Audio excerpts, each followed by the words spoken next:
सुप्रभात बच्चों। पिछली कक्षा में हम लोगों ने लिंग को पढ़ा था और उसमें हम लोगों ने परिभाषा के साथ भेद और उसके उदाहरण और कुछ अन्य जो उनके नियम हैं, शर्त हैं, उसको हम लोगों ने पढ़ा था। और अब आज इस कक्षा में हम लोग इस पाठ से संबंधित जो कुछ प्रश्न हैं, तो हम लोग प्रश्न और उत्तर लिखेंगे और आप भी अपने अभ्यास पुस्तिका में इन प्रश्नों और उत्तरों को लिखें ताकि आप लोगों को भी याद करने में सुविधा प्राप्त हो।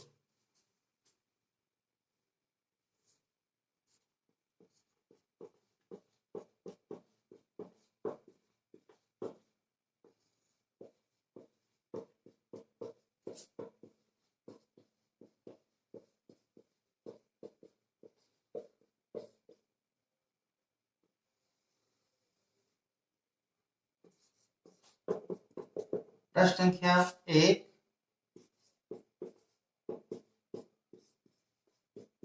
लिंग को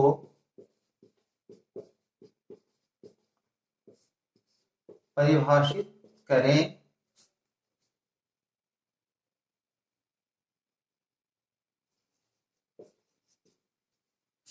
और उसके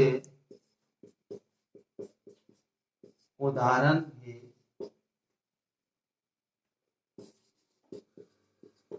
दें।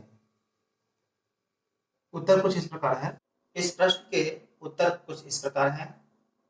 शब्द के जिस रूप से किसी पुरुष या स्त्री जाति का बोध हो उसे लिंग कहते हैं। जैसे लड़का, लड़की, माता, पिता, मोर, शेर इत्यादि और भी सारे शब्द हैं। सबसे पहले हम लोग प्रश्न को समझ लें। लिंग को परिभाषित करें और उसके उदाहरण भी दें। लिंग को परिभाषित करें, इस प्रश्न को कई तरीके से लिखा जा सकता है। लिंग की परिभाषा दें, लिंग क्या है, लिंग से आप क्या समझते हैं, लिंग को समझाओ, लिंग के बारे में बताओ इत्यादि। ये जो प्रश्न हैं, ये सारे प्रश्न का उत्तर एक ही है, वह है लिंग की परिभाषा। इसलिए प्रश्न का जो प्रारूप है वह अलग अलग हो सकता है, इसको केवल ध्यान में रखना है और इसका उत्तर केवल परिभाषा है। तो इस प्रकार से इसके उत्तर है, शब्द के जिस रूप से किसी पुरुष या स्त्री जाति का बोध हो उसे लिंग कहते हैं। जैसे लड़का, लड़की, माता, पिता, मोर, शेर, मोरनी अन्य भी है। अब हम लोग प्रश्न संख्या 2, लिंग के कितने भेद होते हैं। प्रश्न संख्या 2 है, लिंग के कितने भेद होते हैं, वर्णन करें। उत्तर कुछ इस प्रकार है। उत्तर है, लिंग के 2 भेद होते हैं, पुल्लिंग और स्त्रीलिंग। अब हम बारी बारी से दोनों का वर्णन करेंगे। सबसे पहले पुल्लिंग। इसका पहला भेद है पुल्लिंग, संज्ञा अथवा सर्वनाम के जिस रूप से पुरुष जाति का बोध हो उसे पुल्लिंग कहते हैं। यानी ऐसे भी शब्द हैं, बहुत सारे शब्द हैं जो किसी पुरुष जाति का बोध कराता है, उसे ही पुल्लिंग कहते हैं। यानी पुरुष जाति का बोध कराने वाला शब्द, यही शब्द पुल्लिंग कहलाता है। उदाहरण के लिए लड़का, पिता, शेर, मोर, बाघ, भाई अन्य भी है। ये सब जो है सो पुल्लिंग का कुछ उदाहरण है। अब इसका दूसरा जो भेद है वह स्त्रीलिंग। लिंग का दूसरा भेद है स्त्रीलिंग। परिभाषा कुछ इस प्रकार है, संज्ञा अथवा सर्वनाम के जिस रूप से स्त्री जाति का बोध होता हो उसे स्त्रीलिंग कहते हैं। जैसे लड़की, माता, शेरनी, मोरनी, बाघी, इसके अलावा भी अन्य शब्द हैं। यानी हम कह सकते हैं ऐसे शब्द जो स्त्री जाति का बोध कराता हो, यानी स्त्री जाति का बोध कराने वाले शब्द को स्त्रीलिंग कहा जाता है। और इसके कई सारे उदाहरण हैं, कुछ उदाहरण यहाँ पर आपको दिया गया है, तो इसको आप लोग लिख लें। अब हम लोग अगला प्रश्न की ओर चलें।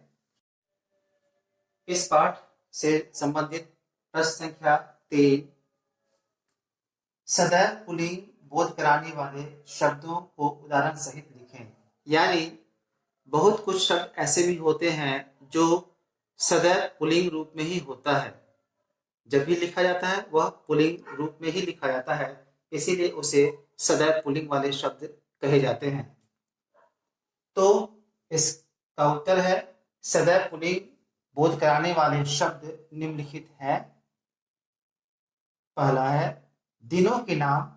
दिनों के नाम सोमवार, मंगलवार, बुधवार, बृहस्पतिवार, शुक्रवार, शनिवार, रविवार। इसी प्रकार से है महीनों के नाम जनवरी, फरवरी, मार्च, अप्रैल, लगातार दिसंबर तक, ये जो है उसी प्रकार से हिंदी महीना है चैत, बैसाख, ज्येष्ठ, आषाढ़ इत्यादि, ये सब महीनों के नाम हैं। इसके अलावा जो है वह पर्वतों के नाम। पर्वतों के नाम जैसे हिमालय है, अरावली है, सतपुड़ा है, विंध्याचल है, कैलाश है। उसी प्रकार से ग्रहों के भी कुछ नाम हैं जो सदैव पुल्लिंग है। वह है बुध है, सूर्य है, मंगल है, राहु, केतु, शनि इत्यादि। उसी प्रकार से देशों के नाम भी सदैव पुल्लिंग ही होते हैं, जैसे भारत, जापान, चीन, भूटान, अमेरिका इत्यादि। इसी प्रकार अगला शब्द है रत्नों के नाम, हीरा, पन्ना, मोती। इसी प्रकार से फलों के नाम भी पुल्लिंग ही होता है, आम, अमरूद, संतरा है ना, इसके बाद केला, सेब इत्यादि, ये सब पुल्लिंग रूप में है। अब हम लोग अगला प्रश्न, ऐसे शब्द जो सदैव स्त्रीलिंग रूप में लिखा जाता है वह है इस प्रकार से। प्रश्न संख्या 4, सदैव स्त्रीलिंग बोध कराने वाले शब्दों को उदाहरण सहित लिखें। यानी बहुत सारे ऐसे भी शब्द होते हैं जो सदैव स्त्रीलिंग रूप में ही हुआ करती हैं। उत्तर कुछ इस प्रकार से है। सदैव स्त्रीलिंग बोध कराने वाले शब्द निम्नलिखित हैं। उदाहरण के लिए नदियों के नाम। नदियों के नाम जैसे गंगा, यमुना, कृष्णा, गोदावरी, सतलुज, रावी, झेलम इत्यादि। उसी प्रकार से भाषाओं के नाम भी ये है स्त्रीलिंग में है।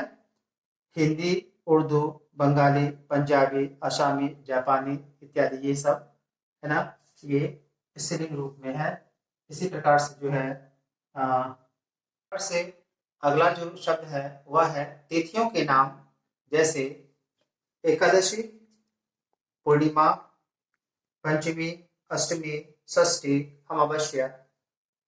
इसी प्रकार से मसालों के नाम भी स्त्रीलिंग रूप में है कुछ, जैसे राई, मेथी, इलायची, ये सब जो है सो स्त्रीलिंग रूप में सदैव लिखा जाता है। तो इस प्रकार से हमने आज इस कक्षा में पाठ 5 यानी लिंग से संबंधित जो महत्वपूर्ण प्रश्न बन सकते थे, हमने उसे प्रश्नोत्तर के रूप में श्यामपट्ट पर लिखा। और आशा करता हूं कि आप भी मेरे साथ निश्चित रूप से अपने अभ्यास पुस्तिका में इसको लिख रहे होंगे। जो लिख चुके हैं आप उसका अध्ययन कीजिए, उसका अभ्यास कीजिए, और जो नहीं लिखे हैं उसको जो है सो आप लिखने का प्रयास करें और याद करने का जो है प्रयास करें। क्योंकि ऐसा माना जा रहा है कि यदि लॉकडाउन यदि खुल जाता है और विद्यालय का संचालन पुनः यदि शुरू हो जाता है, तो वहाँ पर जो कि सिलेबस को आगे ले चलना है, तो फिर पीछे नहीं आया जाएगा। इसलिए ये अध्ययन बहुत ही जरूरी है। इसीलिए आप लोगों को प्रत्येक पाठ जो है वह आपको पूरी तरह से पढ़ाने के बाद प्रश्नोत्तर करवाया जा रहा है, ताकि आपका जो पठन पाठन का जो काम है वह आगे चलता रहे। धन्यवाद।